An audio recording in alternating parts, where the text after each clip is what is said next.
دقيقة وجاي. يقول راح تنتهي. ها؟ ولا ماكو حكي. شلون؟ الجنسية يقولوا راح تنتهي ماكو شيء. منو قال؟ قلت له ماكو. القديمة اي مستمعات. منو الانس انت سمعتي هذا الشيء؟ انا وايد يحجون النسوان ناس تحكي حتى بالسيارة يعني نووا بالسيارة بالطريق بالشارع فنووا الناس هسه مو نوعنا قلنا لهم يا ربي بالإذاعة والتلفزيون نووا الله يخليكم. اي والله.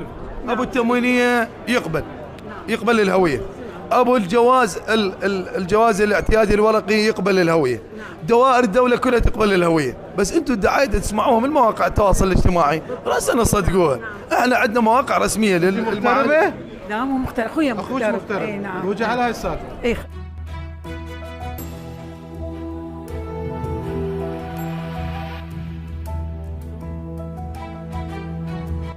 بشيوخ الناصرية؟ اي ومن 7 الصبح انا هنا ووراي طريق وما عندي احد هنا ببغداد وشلون؟ ليش انت كان عندك اثبات شخصيه؟ طلب من عندك اثبات لا شخصيه؟ كملتها بس الثاني رقم 44 ويخاف يخلص الدواء وانا ما عندي احد جايه ببغداد. ب7 الصبح ويصير لك 44 ايش قد قبلك يعني جايين؟ هذا على كل واحد 44. بس انا ما عندي احد ببغداد.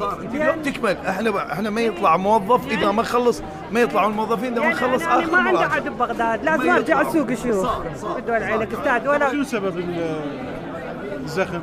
الزخم هاي والله الدعايه اللي طلعوها اللي دوائر الدوله اللي يقولون 1/9 ما يستقبلون الا بطاقه وطنيه، او البطاقه التموينيه دي يقولون ما يستقبلون الا بطاقه وطنيه، مع العلم هي هويه الاحوال المدنيه ساريه المفعول بكل الدوائر، حتى في الجوازات ما عدا الجواز الالكتروني صحيح الا بطاقه وطنيه الا صلاه قيد. سيد معالي زار الدائره فصلها. نعم هي هاي فاتكم هذا الموضوع؟ طبعا كلش انه شطرنا الدائره بالنص بالضبط. صارت الرصافه الاولى اللي هي مقرها بشارع المغرب واللي السجلات اللي تحمل الارقام الفرديه، والرصافه الثانيه اللي هي هاي مقرها حاليا بساحه عنتر اللي تحمل الارقام الزوجيه للسجلات. السلام عليكم. عليكم السلام. مرحبا سي الشذا. اهلا وسهلا. حياك الله. انا العقيد عزيز ناصر. اهلا وسهلا. حياك. اهلا بك. سي الشذا احنا حاليا داخل دوائر الجنسيه، عدد من نعم. المواطنين بدأوا يشكلون زخم بتوجه الى هذه الدوائر بادعائهم انه وزاره التجاره تطالبهم بالبطاقه الموحده. اكو هيك اجراء؟ لا احنا بدنا نطلب الموحده للتحديث مال التموينيه بس مو انه نجبرهم. يعني ما عنده موحده ماكو مشكله يجيب الجنسيه القديمه؟ اي بس يحضر صاحب الجنسيه. عفوا؟ يعني نتاكد صاحب الجنسيه يحضر.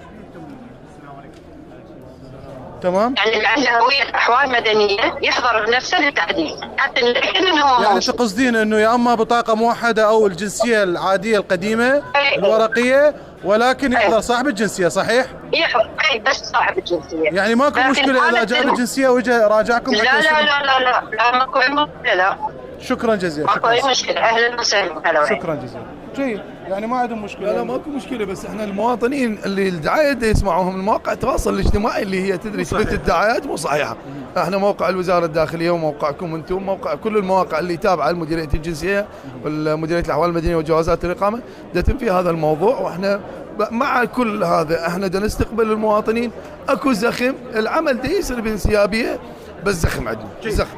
يعني بس انا شغلتي يعني زوجي. توفين امك وابوك؟ ايوه اروح عندي مال كملتي؟ لا بعدنا، بس انا على مود شغله عندي. شنو شغل؟ انا منفصله وزوجي تركنا صار من 2015 وعندي 2 ولد، لا جناسي عندي الهم لا مدارس، هجرني وراح. هاي مشكله هوايه. هاي المشاكل العائليه، المشاكل العائليه اللي عندنا احنا مخرج بصراحه وايد تجينا. هاي تدرين احنا بالقانون عندنا قانون بالضبط، بس احنا اكو شغلات لازم تتوفرها هي يعني يوفرها المواطن. اياها حتى تكون رساله بيان.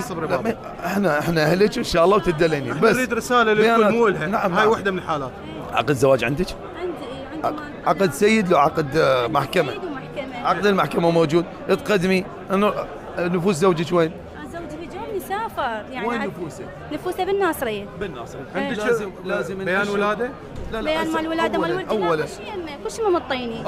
اولا بابا لازم نسوي تاشير طلاق وزواج كل من بصحيفته، انت هنا وهو هناك يبقون، بس الاولاد يسجلون ويا ابوهم، ما طول ابوهم طيب يسجلوا حتى اذا متوفي يسجلون، هو طبعا لازم ويا الاب فلازم تاخذيهم بعدين للناصريه تسجلين للاولاد هناك. انا راح دقيقه صبري، انا حوصل فكرتها. اختي ما فيها سيد، خلينا نستغل هذا الموضوع. نعم احنا تجينا هواي مشاكل هيجي نعم. شبه يوميا طبعا خلال ما تمر ساعه ساعتين اذا ما يجينا اتصال على هيك موضوع. نعم.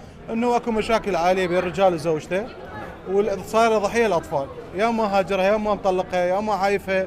شلون يصير الموضوع؟ نعم. الاطفال يكونوا ضحيه، جناسي ماكو، مدرسه ماكو. نعم صح. طيب هي اكيد هذا الشخص اللي عندها مشكله وياه او طلقها او مشكلة تركها ما تقدر توصل له وما تقدر تنحل. بس احنا ما عندنا احنا نريد نحل مشكله الاطفال. شلون ممكن؟ مو احنا بس نحلها المشكله، نحلها اول شيء. تضاين؟ لا هي بالقانون محلوله. عقد الزواج، قرار طلاق، نأشر زواج وطلاق، بيانات ولاده للاطفال نسجلهم. بيانات عده شلون؟ نطلبها احنا نطلبها بكتاب؟ لا نطلبها هي، بس تعطينا التاريخ المضبوط والمكان اللي ولدت به، نطلبها ونجيبها ماكو مشكله. يعني هسه تباع حتى بدون صح الصدور، بدون هاي صارت باركود ونمشيها وانتهى الموضوع. بس مو هي اكو شغله، هي لازم الاولاد يسجلون مع والدهم. وين موضع قيده؟ موضع قيده ناصريه. هسه خلينا نقول خلينا نوضح الصوره. هسه هي وصلت الطريق انه طلعت هذه البيان وكملت كل شيء، لازم الاولاد يسجلون. يحتاج تواجد الوالد؟ لا ما نحتاج. لا ما نحتاج. هي تروح تكمل نهائيا ما نحتاج. تمام. يعني موضوعك محلول ينحل، بس يريد له شويه شنو؟ بس تتحركين شغل. نعم انا تتحركين. من يحركني يعني غير وياي حد. هسه اختي احنا بالنسبه مقدم بس انا ان شاء الله اساعدك. احنا شرطة كشرطه مجتمعيه تجينا للدائره ونقدر نعاونك، وحتى عندنا محاميات متبرعات للي ما يقدرون، اللي ما عندهم امكانيه. ان شاء الله احنا وياك ونقدم لك المساعده. هسه اعطيك رقم التليفون مالتنا ومال الشرطه هسه المجتمعيه. تتواصل وياك مقدم. بس ولدي ارجعهم مدارس فدوه ان شاء الله تحصلين جنسيه 2008 و2015 ولدي. روح وياها باسمه. اي عليكم. ها؟ ايش قد تاخرت معاملتك؟ من 9 من 9 لحد الان. من 9 لحد الان، 9 الصبح لحد الان. ايش وقت معاملتك؟ اخذت صوره؟ وين يا مدخل؟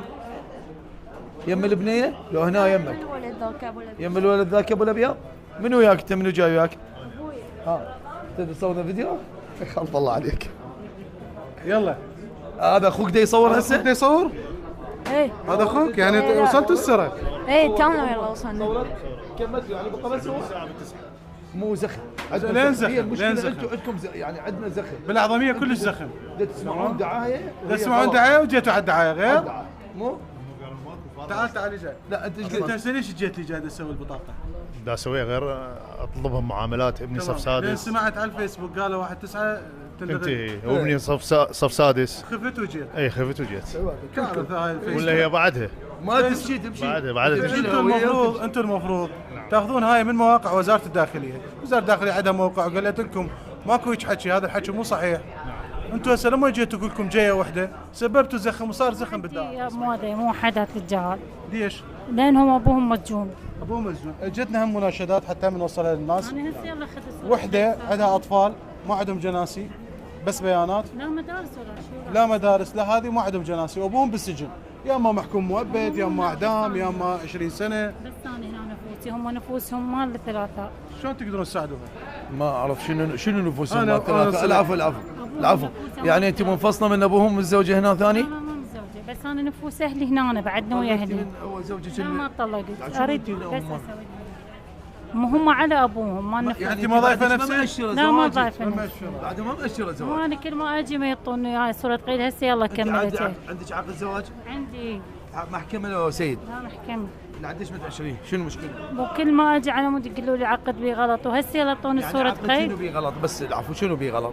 التاريخ صححته همينه. عندك تعارض ويا اول طفل؟ اي جبته بدون. انت بيا سنه تزوجتي وبيا سنه اول طفل هو 2012. شلون يصير؟ مو صار تعارض؟ انتم أيوة تزمون أنا هسه مو هي انتم المشكله تأشرون زواج على يعني تتزوجين بعقد تتزوجين سيء بعقد ويصير عندك طفل والطفل يكبر بعدين تسوين. مو صحيح؟ اخواننا المواطنين الكرام، الدوائر الجنسيه تقدم خدمه عامه وهذا واجبهم، سواء جيتوا 1000 2000 10000 مليون، واجبنا نؤدي واجبنا. واكو توجيهات صارت من الوزاره بحل كل القضايا المتعلقه بالمواطنين وانجاز معاملاتهم. القضيه انه 1/9 او هاي الدعايه اللي اثارها البعض عبر مواقع التواصل الاجتماعي انه بعد ما تستخدم الجنسيه القديمه لازم لها بطاقه موحده، هاي مو صحيحه، هاي واحد. الموضوع الثاني الاخر اللي طرح من بعض المواطنين وعدد من المدونين انه وزاره التجاره ما تستقبل الا البطاقه الموحده في قضيه اصدار البطاقه التموينيه الجديده، لا ماكو هيك حكي. الجنسيه وعدد افراد الاسره يروحون حتى يصيرون امام الاخوان في وزاره التجاره حتى يعرفون البعض مثلا متوفي الى رحمه الله، البعض ما موجود، البعض اكو يعني قضيه غش بقضيه اعطاء الاسماء وهذه التفاصيل، فهم عندهم اجراءات في وزاره التجاره. بالتالي هذا الزخم غير مبرر واكو اجراءات حكوميه، والسيد معالي وزير الداخليه اتخذ اجراءات معينه لتخفيف الزخم، وان شاء الله الاخوان بالجنسيه ما يقصرون. هذه رسالتنا، ان شاء الله رساله توصل.